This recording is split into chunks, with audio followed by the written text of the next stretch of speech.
அன்னபூர்ணா அக்ரிஸ்பேஸ் என்ற முழுமையான வேளாண் தகவல் துறைக்கு வரவேற்கிறோம்.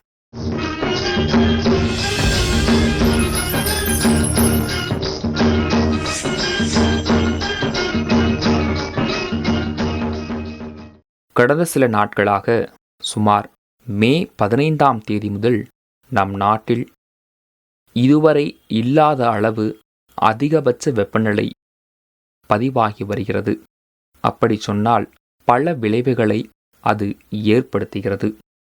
இருப்பினும் அதிகபட்ச வெப்பநிலை காலை 9 மணி முதல் 5 மணி வரை பதிவாகும். இதனால் இந்த கோடையில் பயிர் செய்த விவசாயிகள் நஷ்டத்தை சந்தித்து வருகின்றன.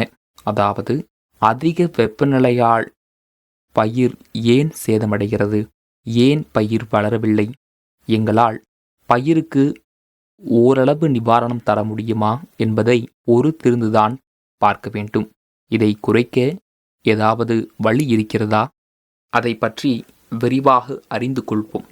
அதிக வெப்பநிலை தாவரங்களில் என்ன தாக்கத்தை ஏற்படுத்துகிறது, பாதகமான சூழ்நிலைகள் என்ன, இவை பற்றி முதலில் தெரிந்து கொள்வோம். அதிக வெப்பநிலை என்றால் வெப்பநிலை சுமார் 40 டிகிரிக்கு மேல் உள்ளது. அதனால்தான் அதை உயர் வெப்பநிலை என்று அழைக்கின்றோம். 45 டிகிரி என்பது அதிகபட்சம். நமது மாநிலத்தில் இப்போது வெப்பநிலை 47 டிகிரி என்று கணக்கில் வைத்துக் கொள்வோம். இந்த உயர் வெப்பநிலையில் கிட்டத்தட்ட பயிர்கள் வளரவில்லை, அதாவது தாவரங்கள் வளராது. இதற்கு 5 காரணங்கள் உள்ளன. தாவரங்களில் மாற்றங்கள் நிகழும் இந்த 5 நிகழ்வுகளை நீங்கள் ஆராய்ந்து புரிந்து கொள்ளலாம். 1. மொட்டு குறைகிறது. தாவர வளர்ச்சி கிட்டத்தட்ட குறைந்துவிட்டது. தாவர ஊட்டச்சத்து மதிப்பை உறிஞ்சாது. தரையில் வேர்கள் பலவீனமாகின்றன. இதற்கு பிறகு நீரிழப்பு ஏற்படுகிறது.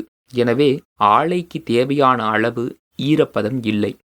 அதாவது ஆலையில் இருந்து தண்ணீர் வெளியேறுகிறது. 2. மகரந்த சேர்க்கை, அதாவது தொடர்பு ஒழுங்கற்றது. அதிகபட்ச வெப்பநிலை அல்லது அதிக வெப்பநிலை பதிவாகும் போது இந்த 5 வகையான பிரச்சனைகள் ஒவ்வொரு பயிரிலும் எழுகின்றன. குறிப்பாக காய்கறி விவசாயிகள், அதாவது கோடையில் காய்கறி மற்றும் பருத்தி சாகுபடி செய்யும் விவசாயிகளிடம் இருந்து கோரிக்கைகள் வருகின்றன. செடியில் வளர்ச்சி இல்லை, செடியின் கிளைகளும் வளராது. அதாவது அதிக வெப்பநிலை பதிவு செய்யப்படுவதற்கு முன்பு ஆலை வளர்ந்தது. இப்படி நஷ்டம் என்று பல பேர் ஃபோன் செய்து சொல்கிறார்கள். அறுவடை இல்லை என சிலர் புலம்புகின்றனர். நான் சீனாவில் பயணத்தில் இருந்ததால் நான் உங்களுக்கு பதில் கிடைக்கவில்லை. கொஞ்சம் நாளாகிவிட்டது.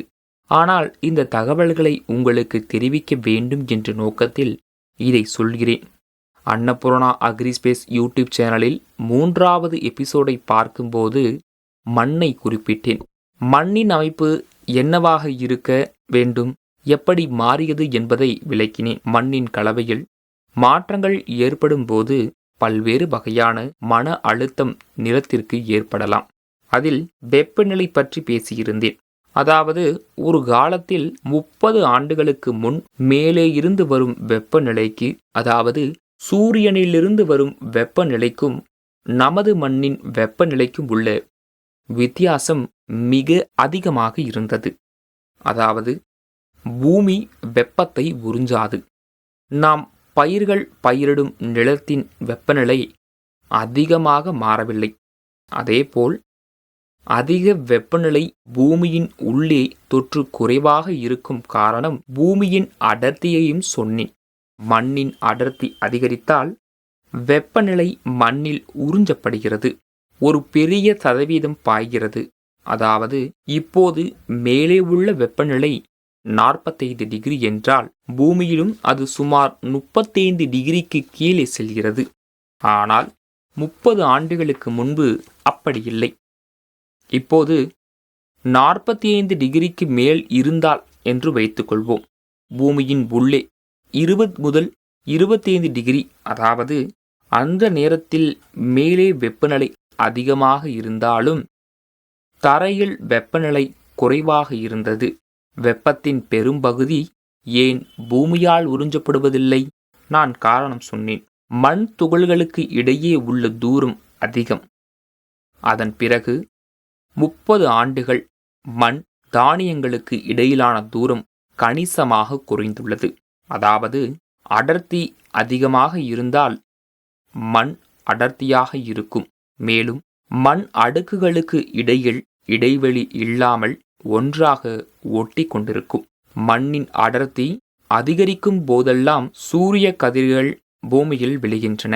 சூரியனின் கதிர்கள் மண் அடுக்கின் மீது விழும்போது அவை ஒரு அடுக்கிலிருந்து மற்றொன்றுக்கு நகர்கின்றன. ஏனெனில் மண்ணின் அடுக்குகளுக்கு இடையில் இடைவெளி இல்லை. வெப்பநிலை மிக வேகமாகவும் பரவலாகவும் பரவுகிறது. இதுவே இதற்கு காரணம். நாங்கள் அதை கவனிக்கவில்லை அல்லது அதை பற்றி கவலைப்படுவதில்லை.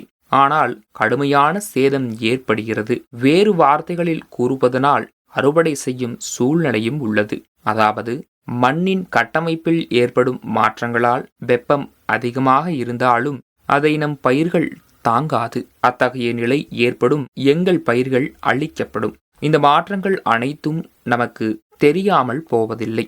நாங்கள் அவற்றை மீண்டும் மீண்டும் உருவாக்க மாட்டோம். நாம் எவ்வளவு செய்தாலும் என்ன செய்தாலும் அதிலிருந்து தப்பிக்க முடியாது.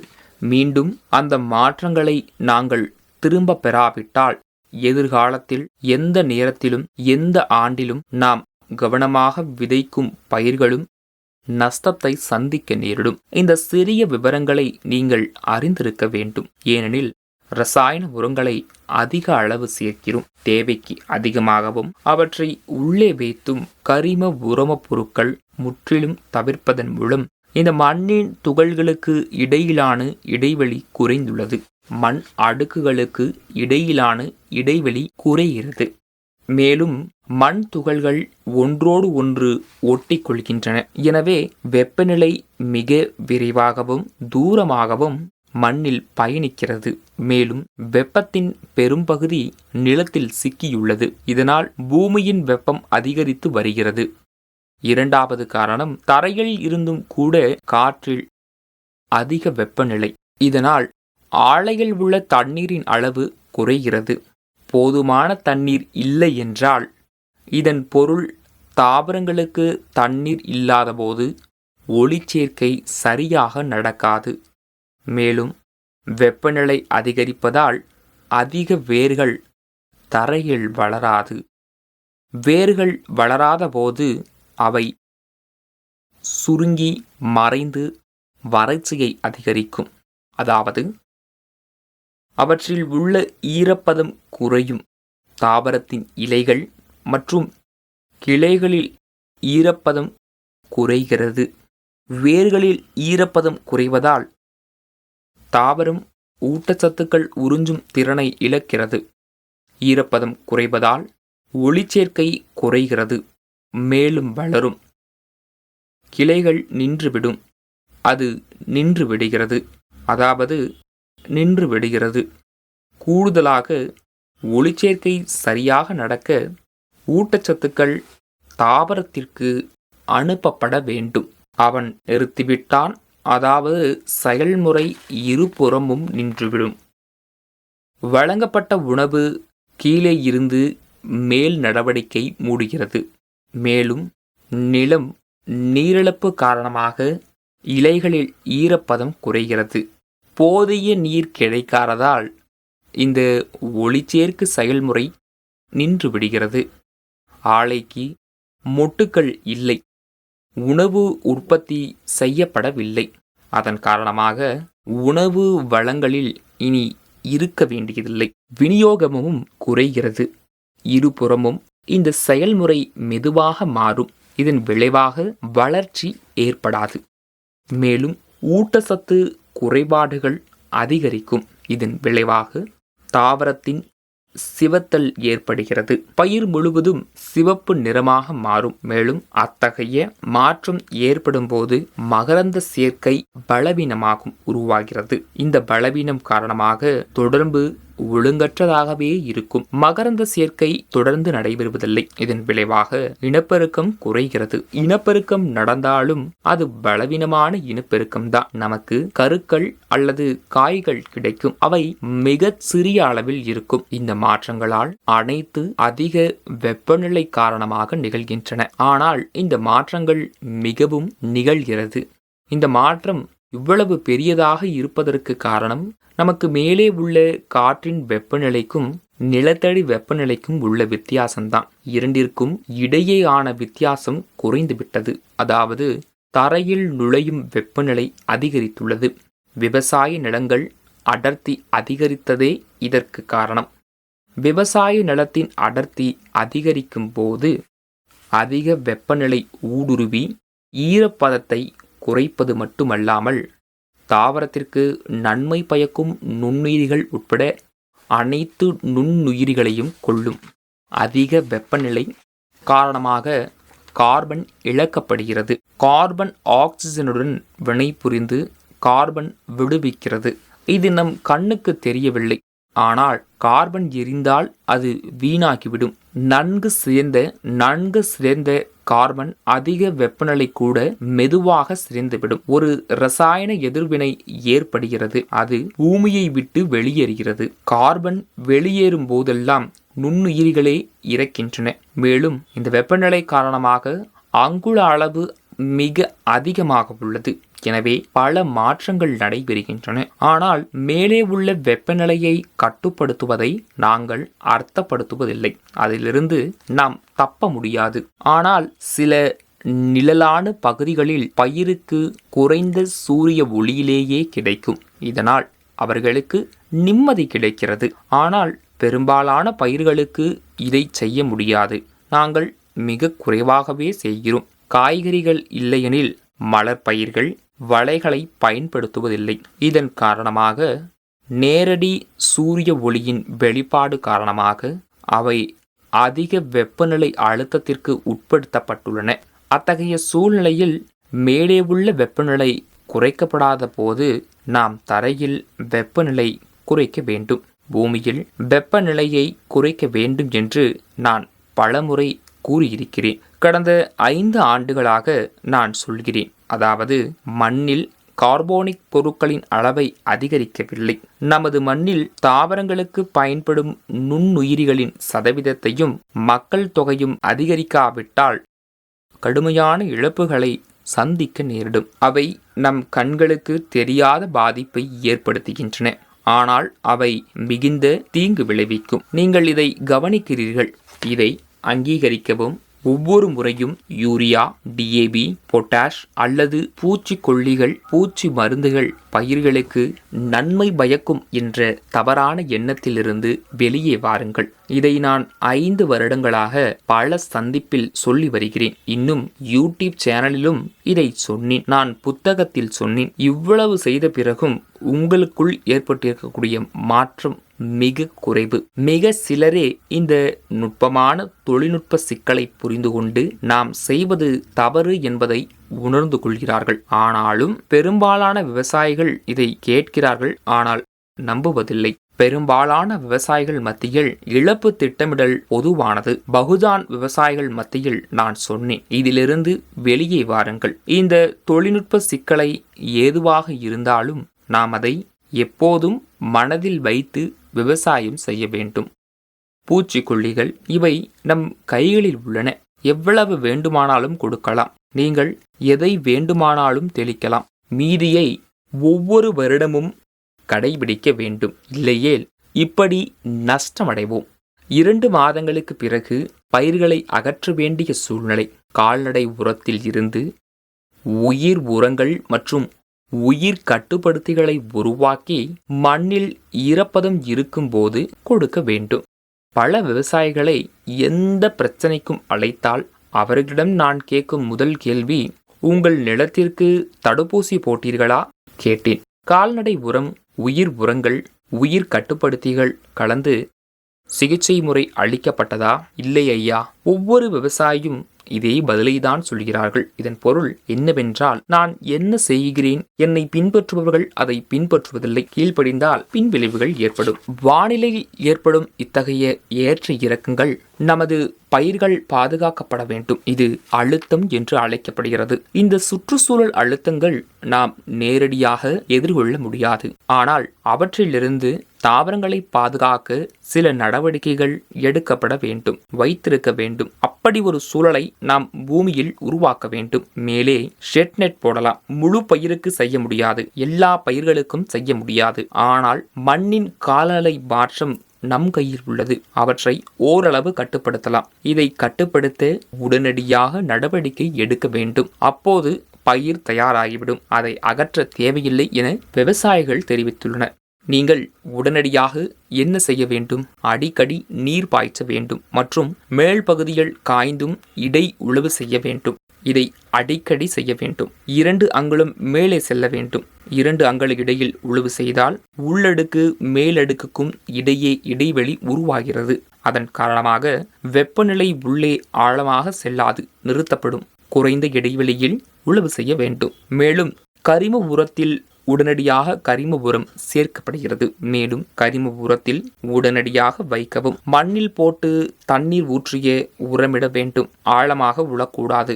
2 அங்குலம் போதும். மேலே உழுது இவ்வாறு செய்தால் மட்டுமே பயிர் பாதுகாப்பாக இருக்கும். கூடுதலாக ஊட்டச்சத்து மதிப்பை உறிஞ்சுவதற்கும் தாவரத்தின் வேர்கள் மேலும் வளர வேண்டும். தாவரங்களுக்கும் தீங்கு விளைவிக்க கூடாது. தாவரத்தின் வேர்களுக்கு அருகில் உரங்கள் இடக்கூடாது. ஆலை வலியுறுத்தப்படுகிறது. எனவே இதிலிருந்து ஒரு குறுகிய தூரத்தில் உரங்கள் விண்ணப்பிக்க உரத்தை செடிகளிலிருந்து கொடுக்க வேண்டும். பிறகு ஆலை அதை முழுமையாக எடுத்துக்கொள்ளாது.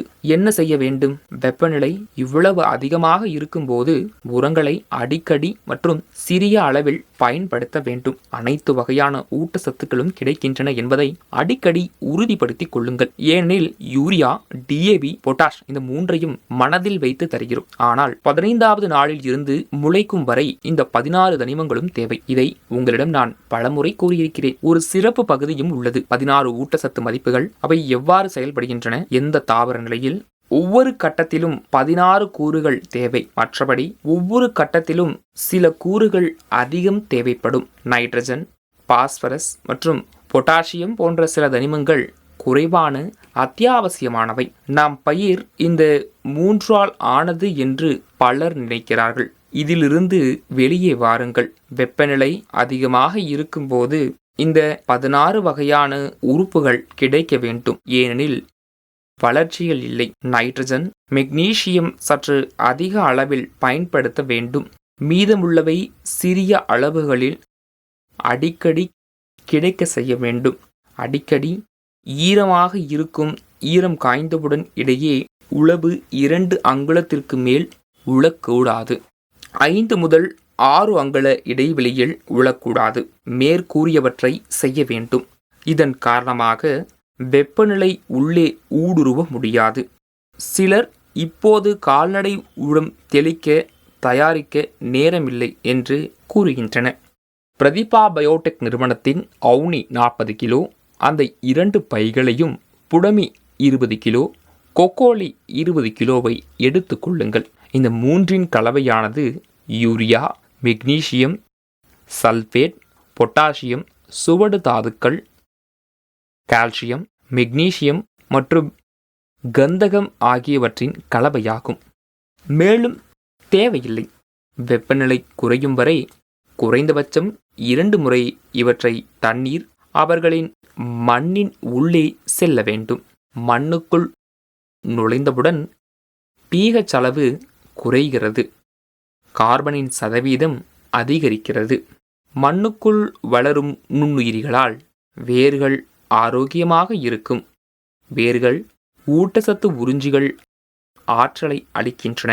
மேலே இருந்து வெப்பம் இருக்கும் வரை ஊட்டச்சத்து மதிப்பு அதிகரிக்காது. ஏனென்றால் நாம் அடிக்கடி தண்ணீர் பாய்ச்சுகிறோம். ஆலை தண்ணீரை உறிஞ்சுகிறது. பின்னர் மேலே இருந்து சிறிய வெப்பம் உள்ளது. கரியா தோன்றுகிறது. இதற்கு பிறகு ஒளிச்சேர்க்கை நடைபெறுகிறது. இதெல்லாம் மீண்டும் எழும். பிறகு செடி வளரும், கிளைகள் பெருகும், வீரமும் நன்றாக நடக்கும். ஆரோக்கியமான மகரந்த உற்பத்தி சிறந்த துணிச்சலுக்கு வழிவகுக்கிறது. இந்த முன்னெச்சரிக்கை நடவடிக்கைகள் நாங்கள் எடுக்கவில்லை என்றால் நீங்கள் நிச்சயமாக உங்கள் பயிரை அகற்ற வேண்டியிருக்கும். யூரியா, டிஏபி, பொட்டாஷ் போன்ற ரசாயன உரங்களை மட்டுமே அதிக அளவு சேர்த்தால் வளர்ச்சி ஏற்படாது. இது நடக்காது. அந்த எண்ணத்திலிருந்து வெளியேறு. முதலில் நமது தரை மட்டத்தை உடனடியாக மாற்ற வேண்டும். தற்காலிக நிவாரணத்திற்காக இது 2 முறை செய்யப்பட வேண்டும். ஒவ்வொரு ஆண்டும் ஒவ்வொரு அறுவடை காலங்களிலும் பசுந்தோல் உரம் சேர்த்து மண்ணில் கலக்கவும். இது அனைவரின் பழக்கமாக மாற வேண்டும். அறுவடை செய்த பின் முடிந்தால் தண்ணீர் ஊற்றி மீண்டும் பசுந்தாள் உரம் இடவும். 40 நாட்களுக்கு ஒவ்வொரு முறையும் பசுந்தாள் உரத்தை 40 நாட்கள் அதிகரிக்கவும். அதை வடிகட்டி மண்ணில் கலக்கவும். சிதைவதற்கு 10 நாட்கள் ஆகும். ஒரு இடைவெளி இருந்தால் 30 நாட்கள் அழுகட்டும். எவ்வளவு பசுந்தாள் உரமா இருக்கிறதோ அவ்வளவு நல்லது. எத்தனை முறை சேர்க்கிறோமோ அவ்வளவு கார்பன் கிடைக்கும். நிறைய கார்பன் இருந்தால் நன்மை செய்யும் நுண்ணுயிரிகள், மண்ணில் வாழும் நுண்ணுயிரிகள் மட்டுமே வளரும். அதன் காரணமாக வேரமைப்பு சிறப்பாக வளர்கிறது, நன்றாக பரவுகிறது, மேலும் தேவையான அளவு ஊட்டச்சத்துக்களை உறிஞ்சுகிறது.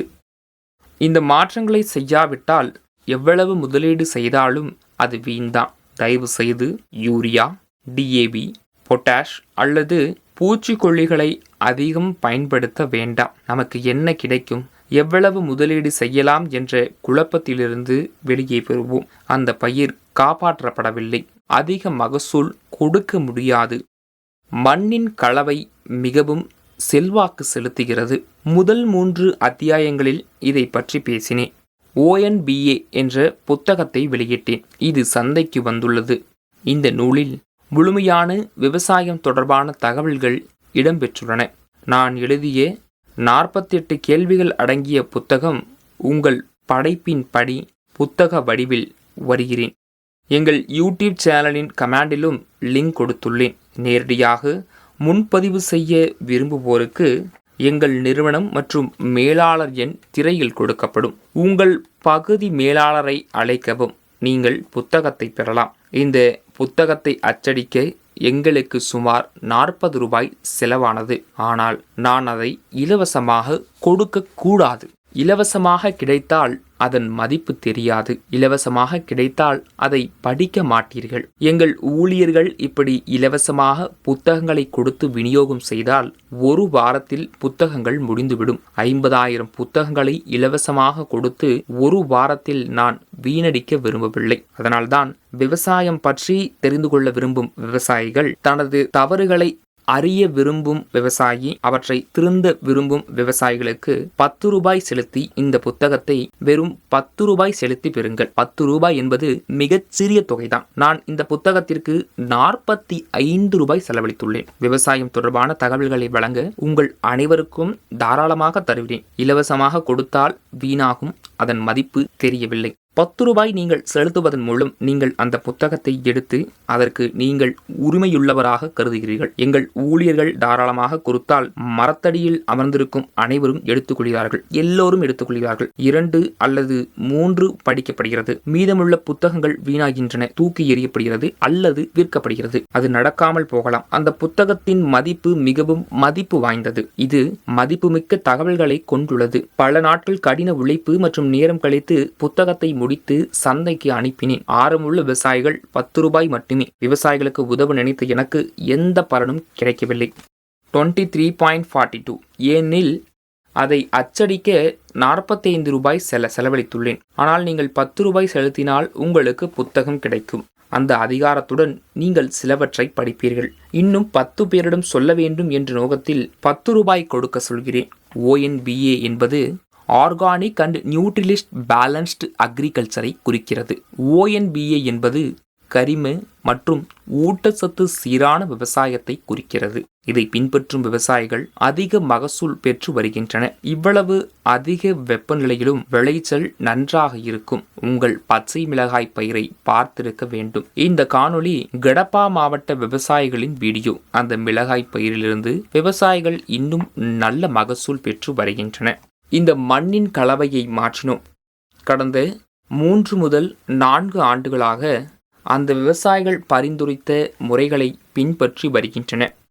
இந்த ONBAவின் நடைமுறைகளை தொடர்ந்து அவர்களின் விவசாய நிலத்தின் அமைப்பு மேம்படுத்தப்பட்டுள்ளது. துரதிருஷ்டவசமாக இழப்பு ஏற்படும் போது உடனடியாக சரி செய்து நடவடிக்கை எடுக்க முடியவில்லை. ஆனால் நாங்கள் முன்கூட்டியே இருக்கிறோம். 30 ஆண்டுகளுக்கு முன்பு நமது விவசாய நிலத்தின் அமைப்பு எப்படி இருந்தது? மேலும் மீட்புக்கு OHNBA முறையின்படி கிலோகிராமில் மட்டுமே ரசாயன உரங்களை பயன்படுத்துங்கள். ஒவ்வொரு பயிருக்கு முன் 500 கிலோ கால்நடை உரத்தை நிலத்தின் கரிம உரங்களுடன் கலக்க வேண்டும். 10 முதல் 15 நாட்களுக்கு மண்ணில் கலக்கவும். பயிர்களுக்கு இடைப்பட்ட இடைவெளியில் பசுந்தாள் உரத்தை மண்ணில் சேர்க்கவும். அவற்றை கட்டாயமாக்குங்கள். 3 ஆண்டுகளுக்கு பிறகு உங்கள் மண் பொன்னிறமாக மாறும். எந்த பயிரை விதைத்தாலும் தட்பவெப்பநிலை, அதிக லாபம் நிச்சயம் கிடைக்கும். தயவு செய்து இதை மனதில் வைத்துக்கொண்டு எதிர்காலத்தையும் மனதில் வைத்துக்கொண்டு செய்யுங்கள். பிறகு யோசிக்கும் மனநிலையில் இருந்து வெளியே வந்தேன். ஒவ்வொரு விவசாயியும் வெளியே வர வேண்டும்.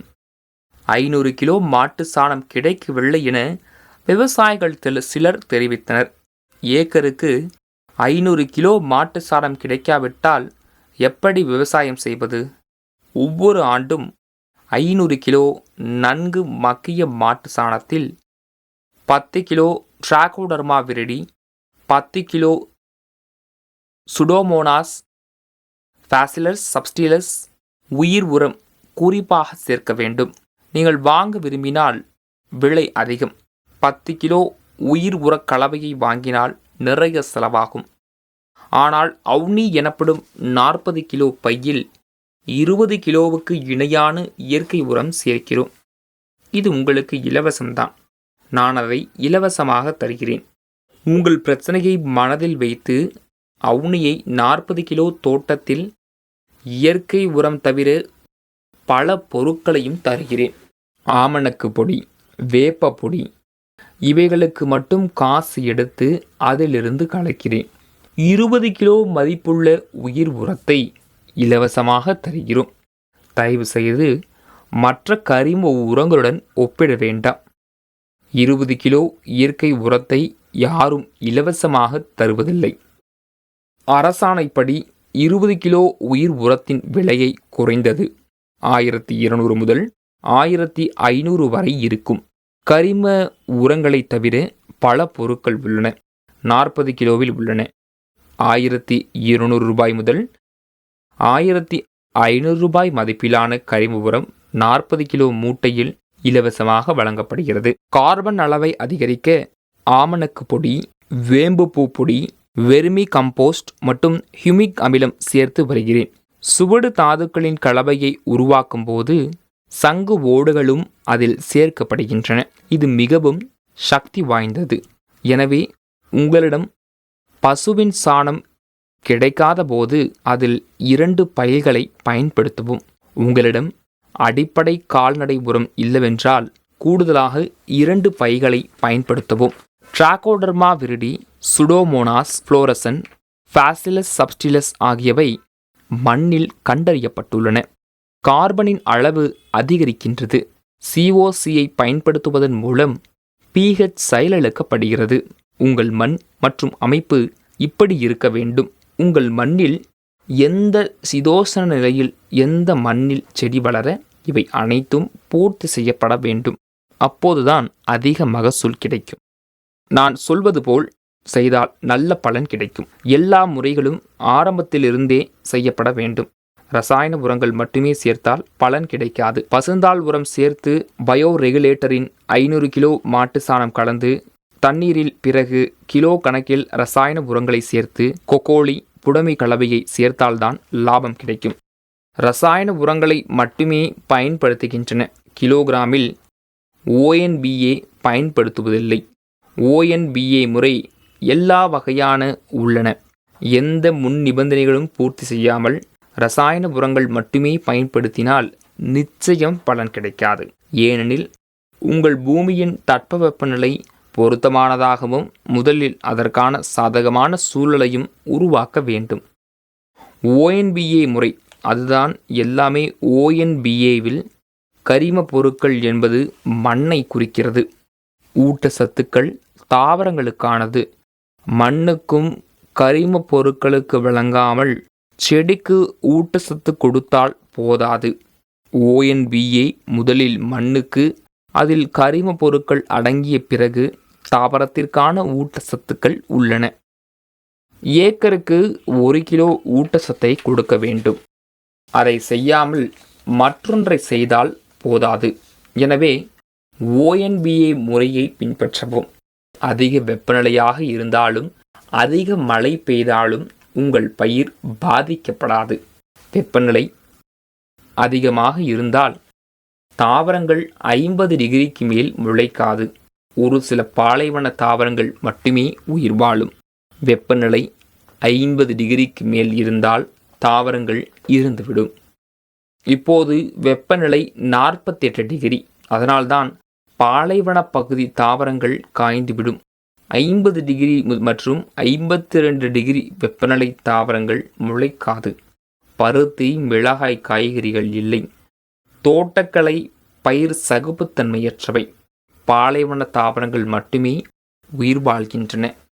எனவே தாவரங்கள், அதிக வெப்பநிலை தாவரங்கள் ஆரோக்கியமாக வைத்திருக்க ONBA முறையை பின்பற்றவும். பூமிக்கு, கரிம தாவரங்களுக்கும் ஊட்டச்சத்து சமநிலை இருக்க வேண்டும். இது மிகவும் சீரான முறையில் வழங்கப்பட வேண்டும். இந்த முறையை கடைபிடித்தால் மோசமான வானிலையிலிருந்து நம் பயிர்களை காப்பாற்ற நீங்கள் உடனடியாக இதை செய்ய வேண்டும். அவுனி 2 மூட்டைகள், ஃபுடமி 20 கிலோ, கொக்கோலி 20 கிலோ, மீதமுள்ள NPK, கால்சியம், மெக்னீசியம், சல்ஃபர் போன்ற சத்துக்களை கொஞ்சம் கொஞ்சமாக கலக்கலாம். யூரியா, மெக்னீசியம் சல்ஃபேட்டை கொஞ்சம் அதிகமாகவும் மீதி குறைவாகவும் இருக்க வேண்டும். இவற்றை 10 நாட்களுக்கு ஒரு முறை கொடுக்க வேண்டும். இது வெப்பம் குறையும் வரை சிறிய அளவுகளில் கொடுக்கப்பட வேண்டும். இது 10 நாட்களுக்கு ஒரு முறை கொடுக்க வேண்டும். தண்ணீர் சேர்க்கவும். ஈரமான பிறகும் இடைவெளி உழுது மிகவும் ஆழமாக செய்ய வேண்டாம். 2 அங்குலம் செய்தால் போதும். இதன் மூலம் வேர்கள் மீண்டும் வளரும். ஊட்டச்சத்து தாவரத்தால் நன்கு உறிஞ்சப்படும். முழுமையான உணவு வளங்கள் போதுமான விநியோகத்தை உறுதி செய்கிறது. வெப்பநிலை அதிகமாக இருக்கும்போது தாவரங்களின் ஒளிச்சேர்க்கை நன்றாக உள்ளது. கிளைகள் உற்பத்தி, மகரந்த சேர்க்கை நிறைய உள்ளது. இனப்பெருக்கம் அமைப்பு நன்றாக உள்ளது. எங்கள் தயாரிப்புகள் தொடர்ந்து வருகின்றன. நாங்கள் முழு இழப்பையும் சந்திக்க மாட்டோம். தொகையை குறைக்கலாம். அதிக வெப்பநிலை பதிவாகியுள்ளதால் பாதிக்கப்பட்ட விவசாயிகளும் இந்த விஷயத்தை தெரிவிக்க விரும்புகின்றன. தகவல் உடனடியாக உள்ளது. நீங்கள் அவர்களை பின்பற்றுங்கள். இந்த அதிக வெப்பத்தில் இருந்து நமது பயிர்கள் பாதுகாக்கப்பட வேண்டும். கனமழையிலிருந்து நிவாரணம் பெற வேண்டும். நமது மண்ணின் கலவையை மாற்றியுள்ளோம். இனிமேல் இந்த முறையை பின்பற்றுங்கள். குறைந்த செலவில் அதிக லாபம் பெறலாம். பூச்சிக்கொல்லிகள் பயன்பாடு குறைகிறது. அந்த கட்டமைப்பு மீண்டும் கட்டுவதற்கு சில பணம் செலவாகும். செலவு இருந்தாலும் பிரேக்கி செலவை குறைக்கும். அதிக பணம் செலவழிக்க வேண்டிய அவசியமில்லை. இதை மனதில் வைத்துக்கொண்டு அனைவரும் சீரமைப்பு பணிகளை மேற்கொண்டு வருகின்றனர். இந்த முறையை நீங்களும் பின்பற்ற வேண்டும். வெப்பநிலை தாக்கத்தை எதிர்கொள்ளும் விவசாயிகள், உங்கள் உயர் அறிவுக்கு ஒரு வரப்பிரசாதம். உங்களை என் நண்பன் வைத்துக் கொள்வான். அனைத்து நண்பர்களும் விவசாயிகள் மற்றும் அண்டை வீட்டாரும் கூட இந்த தடையை பார்த்திருக்க தெரிவிக்க வேண்டும். வெப்பநிலையை எதிர்கொள்ளும் விவசாயிகளுக்கு ஒரு வரப்பிரசாத விவசாயி, அண்டை வீட்டாரும் கூட இதை பற்றி உங்கள் நண்பர் மற்றும் விவசாயிகள் மற்றும் அனைவருக்கும் தெரிவிக்க வேண்டும். உடனடியாக நிவாரண திட்டத்தை தொடங்க முயன்றார். நீங்கள் இந்த சேனல் குழுவுக்கு சேர்வது மட்டுமல்லாமல் உங்கள் சக விவசாயிகளுக்கும் சேனலை பற்றி சொல்லுங்கள். விவசாயம் தொடர்பான விரிவான தகவல்களை தெரிந்து கொள்ளலாம். தனக்கு தெரிந்த 10 விவசாயிகளுக்கும் தகவல்களை கொடுக்கலாம். இரண்டாவது விஷயம், இந்த திரையில் நாங்கள் ஊழியர்களின் எண்ணிக்கையை கொடுக்கிறோம். அவர்களுடன் பேசுங்கள். நான் வேலை அழுத்தத்தில் இருக்கிறேன். ஒவ்வொரு விவசாயிகளுக்கும் பதில் சொல்வது எனக்கு கடினமாக இருக்கிறது. நீங்கள் உங்களுடைய கருத்துக்களை கீழே உள்ள கமெண்ட் பாக்ஸில் பதிவிடுங்கள். நான் அவர்களுக்கு பதிலளிப்பேன். எனக்கு நேரமில்லை. உங்கள் திரையில் எங்கள் ஊழியர்களின் தொலைபேசி எண்கள் காண்பிக்கப்பட்டுள்ளது. முழுமையான தகவல்களுக்கு எங்கள் பணியாளர்கள் எண்ணை அழைக்கவும். அன்னபூர்ணா அக்ரிஸ்பேஸ் ONBA புத்தகத்தை பார்க்கவும். வெறும் 10 ரூபாய் கொடுத்து முன்பதிவு செய்யுங்கள். 10 ரூபாய் செலவு செய்யுங்கள். 45 ரூபாய் செலவு செய்து ஒரு புத்தகத்தை நான் வெளியிட்டேன். அதன் விலை தெரியும். எனவே ஒவ்வொரு விவசாயியும் பயிரை பாதகமான வானிலையில் பாதுகாக்க விரும்பினால் அவர் OHNBA முறையை பின்பற்ற வேண்டும். இதை 10 விவசாயிகளுக்கு நீங்கள் ஃபார்வேர்ட் செய்யுங்கள். நன்றி.